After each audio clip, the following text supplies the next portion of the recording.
Assalamualaikum warahmatullahi wabarakatuh.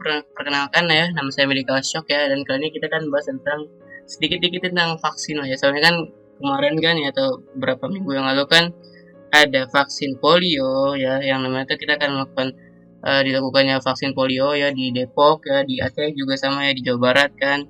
Itu kan makanya kan vaksinnya kan oral ya atau oral polio vaksin ya. Jadi kita akan membahas tentang sedikit tentang vaksinasi juga ya apa polio itu gimana, itu vaksinnya itu apa aja gitu kan ya.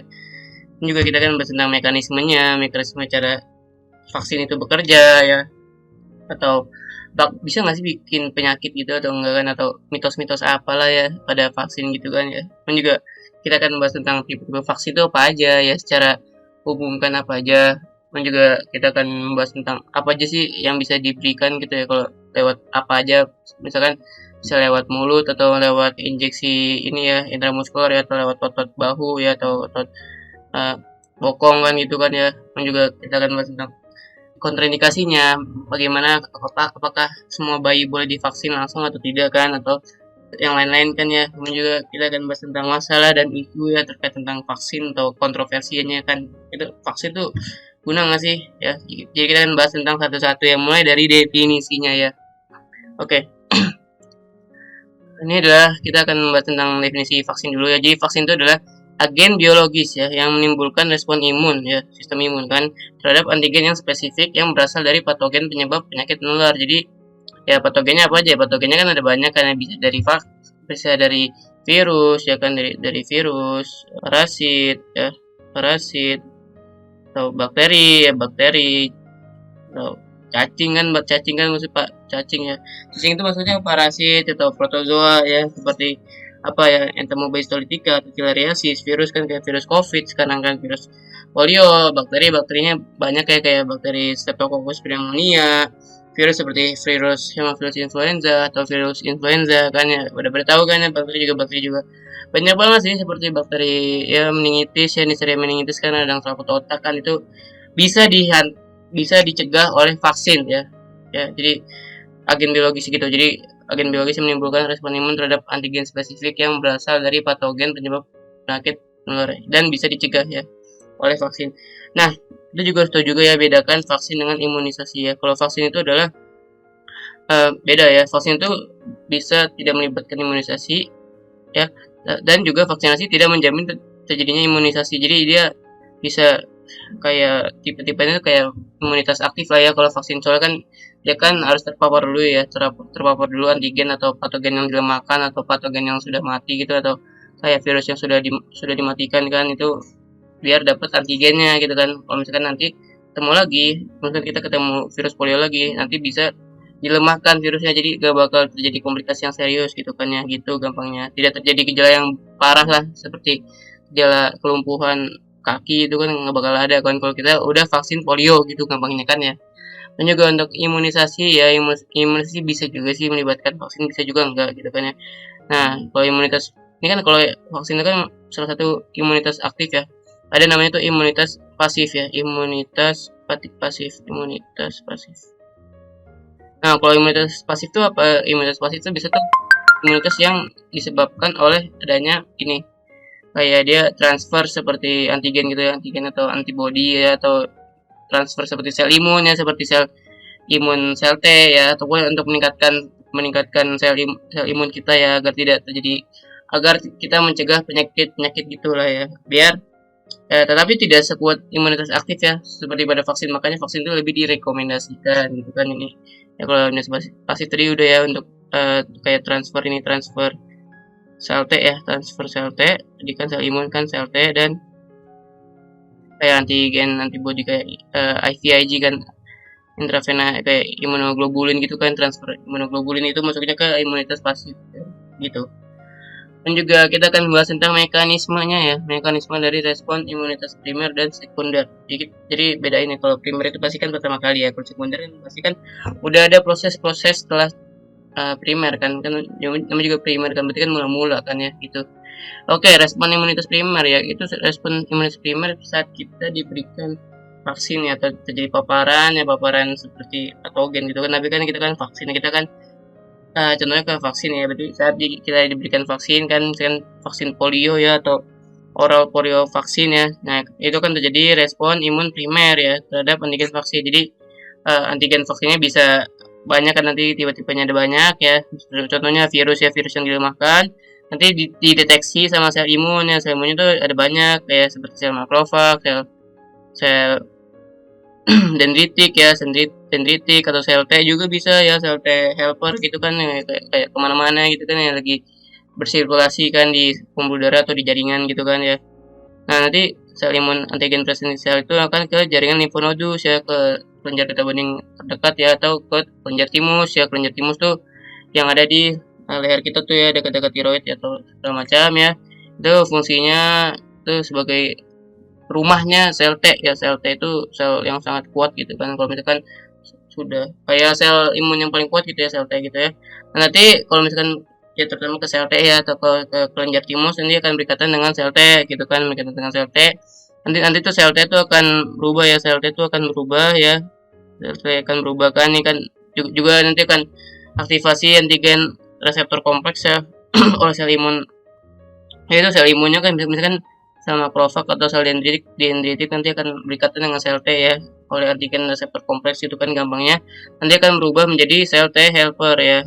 Jadi gitu, berubah menjadi sel T helper atau sel T CD4, nanti akan ngesekresi sitokin atau untuk menandakan senyawa-senyawa kimia gitu kan, aktivasi ke sel-sel imun lainnya atau sel T lainnya. Nanti sel T juga akan beraktivasi juga nih ya, sel T juga akan beraktivasi juga ya, selain menjadi sel T helper juga kan berubah menjadi sel T sitotoksik. Apa tuh sel T sitotoksik? Itu sel T CD18. Jadi tuh dia sel T-nya tuh sangat destruktif ya, sangat destruktif. Jadi sangat bagus sih kalau sel T sitotoksik ya, dan juga akan merusak patogen-patogen asing ya kalau misalkan udah masuk gitu kan, dan juga bisa akan membentuk sel limfosit B ya, mengaktifasi sel limfosit B menjadi sel plasma gitu.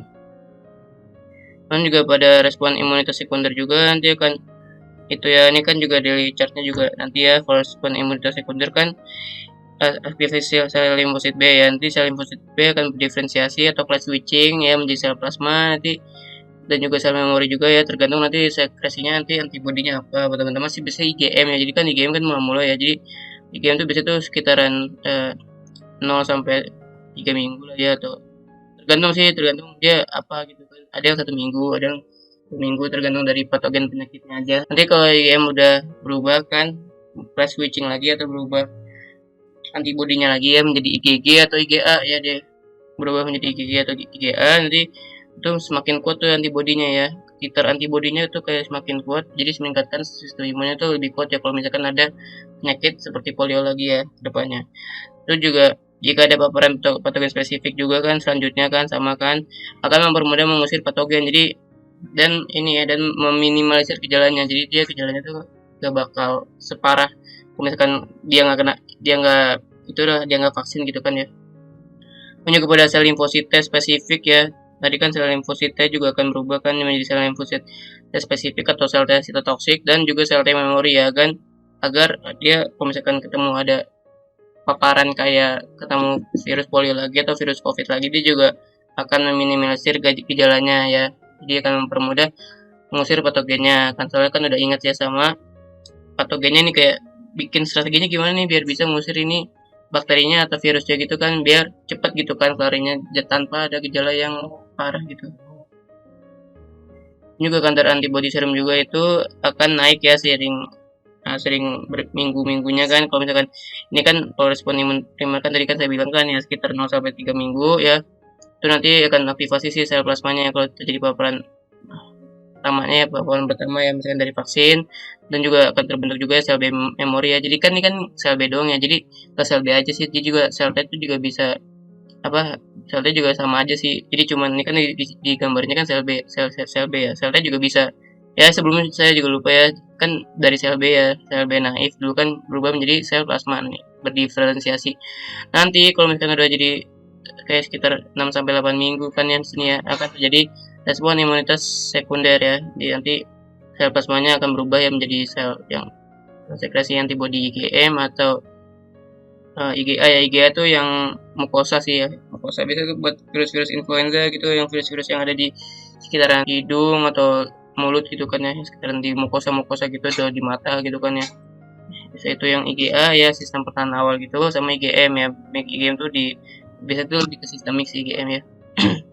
Ya plasmanya akan berubah menjadi itu, dan juga udah tadi respon sekunder kan itu ya. Antigennya juga ini ada antigen X plus sama Y ya, juga akan meningkat ya nih ya, kadar antibody serumnya juga akan meningkat juga, jadi akan meningkatkan sistem imun juga. Tapi lama-lama tuh akan menurun, makanya kita harus butuh booster ya. Makanya kalau pada kayak misalkan kayak vaksin difteri, tetanus gitu kan ya, tetanus kan butuh booster ya, sama kayak covid kan, covid juga butuh booster. Makanya kita membutuhkan booster agar untuk meningkatkan sistem imun kita, biar kalau misalkan kita kepapar penyakit covid lagi itu nggak bakal parah ya, jadi nggak nyampe kayak radang paru atau pneumonia gitu kan ya gampangnya ya. Oke, ini juga tipe-tipe vaksin ya. Tipe-tipe vaksin tuh ada 4 gampangnya ya. Ada 4 ya guys, ada 4 nih. Ini baca ini dulu aja.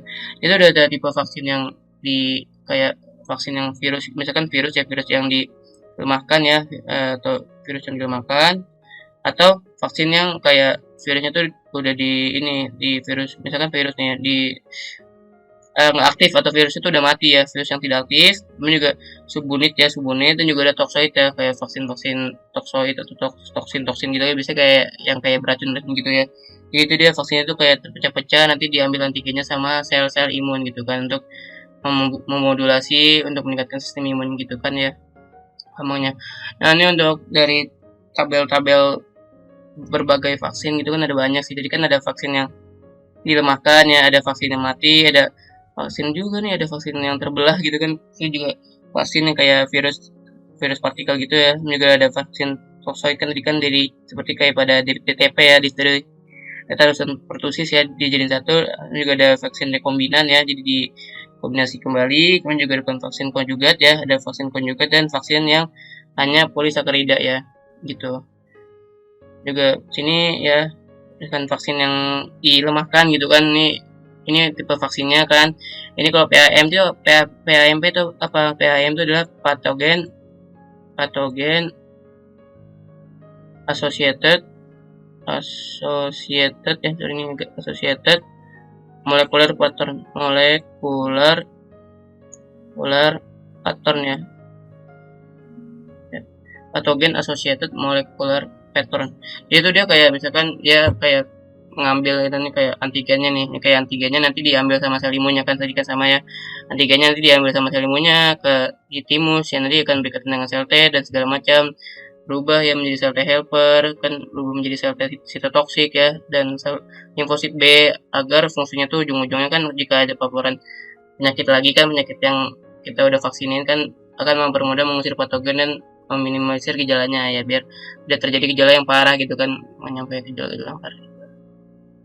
Oke, jadi PAMP gitu ya, itu kayak antigennya yang nanti akan berkaitan dengan PRR ya, kayak PRR itu kayak pattern recognition receptor ya, nanti akan berkaitan dengan ini ya, PRR ya, berkaitan dengan PRR ya, pattern recognition receptor ya. Jadi kalau misalkan udah berkaitan dengan PRR, jadi sel imunnya itu bakal tahu ya, oh ini kita pernah ngebunuh penyakit ini nih sebelumnya. Oh kita udah tahu blueprintnya lah, kayak udah tahu strateginya itu gimana ya, biar bisa ngelawan ini penyakit ya, biar lebih gampang lah gitu ya, biar tidak terjadi yang parah-parah gitu lah. Udah tahu nih strateginya gitu kan, nggak usah ribet-ribet. Nah untuk ininya kan ada yang endogen, ada yang intrinsik, ada yang intrinsik juga ya, ini tinggal dibaca aja kan. Dan juga kalau example nih dari rutenya kan ada banyak kan ya. Kalau misalkan ada campak ya atau misel itu kan ya bukan intramuskuler, atau jika bukan intramuskuler atau intradermal, juga ada mumps, ada rubella, ada rotavirus ya. Ini kalau rotavirus diberikannya secara oral ya, bla bla bla. Juga vaksin polio diberikannya secara oral, BCG ya, vaksin BCG, dan juga ada vaksin influenza, ini sepertinya diberikan dengan nasal ya, jadi melewati hidung ya, dihirup ya. Contohnya tuh Flumis ya. Kalau adjuvan itu dia ada kayak pelindung tambahan kan untuk meningkatkan sistem imun ya. Kalau sini tidak ada semua ya. Kalau pada vaksin polio ini dibutuhkan booster ya, kalau pada vaksin polio Sabin ya. Tadi yang kita udah dilakukan ya di pin polio kan, Itu namanya tuh OPV ya, oral polio vaksin ya. Namanya polio sabin ya. Jadi butuh booster kan, makanya nanti bulan selanjutnya kan akan diberikan vaksin lagi kan ya gitu. Kalau influenza nih dia tahunan ya, kalau annual dia tuh tahunan. Itu ya, tahunan. Nah, kalau vaksin yang udah dimatikan ya tapi masih bisa masih bisa bekerja kan ya. Tapi dia kalau vaksin yang dimatikan tuh hanya bisa sel B aja ya, atau sel B ya. Sel B nanti kan jadi sel plasma kan ya. Kalau sel T-nya nggak bisa dia, soalnya ya ini karena emang nggak bisa gitu kan, cuma sel B doang kan untuk aktif itunya aktivasi sel B-nya kan. Makanya kita diberikan OPV dulu biar lebih kuat aja gitu, lebih meningkat gitu sistem imunnya. Dia kayak lebih bagus tuh ya yang ini ya, kalau ini nomor satunya sih. Lo bisa. Ini juga pada pertusis, juga vaksin polio juga ya, tapi yang IPV ya, yang inactivated ya. IPV itu inactivated polio vaksin, jadi dia virus yang sudah dimatikan ya. Kalau yang ini kan dilemahkan dong ya. Kalau PV butuh booster, iya butuh booster juga sama. Oke. Kemudian juga virus yang tersplit ya, atau yang terpecah ya, ini seperti pada influenza ya. Kemudian juga virus seperti partikel, ada HPV ya, human papilloma virus ya, ini buat kayak kanker serviks ya, untuk mencegah kanker serviks dan lain-lain. Ini juga ada ajuvannya ya, ini juga sama, ajuvannya tuh garam aluminium, dan butuh booster juga ya. Toxoid ini agak-agak terkenal ya, contohnya pada virus ya, difteri sama tetanus. Kalau vaksinnya itu namanya DTaP ya, difteri, tetanus, pertusis ya gitu. Itu membutuhkan ajuvannya tuh aluminium juga ya, garam aluminium, dan butuh booster juga ya. Misalkan pada tetanus tetanus kan butuh booster untuk 10 tahunnya lagi ya. Misalkan kalau misalkan dia 10 tahun sebelumnya tuh dia udah vaksin tetanus, tapi 10 tahun kedepannya harus vaksin lagi ya, untuk mencegah takutnya bisa terjadi tetanus lagi ya. Kalau misalkan itu ya, soalnya sistem imunnya kan, antibodinya kan bakal turun. Jadi untuk meningkatkan antibodinya lagi, kita vaksin lagi ya, vaksin booster ya gitu. Kemudian untuk subunit rekombinan nih ada ini ya, banyak ya, bisa baca aja. Ada vaksin zoster ya, juga vaksin hepatitis sih banyak ya, hepatitis A, hepatitis B ya, dan juga butuh booster juga ya gitu. Nah, kalau vaksin yang terkonjugasi ini yang terkenal ya, ada vaksin pneumokokus ya, ada itu ya, seperti meningitis pneumokokus ya, atau bakteri ya, meningitis bakteri ya, bisa pada bakteri pneumokokus.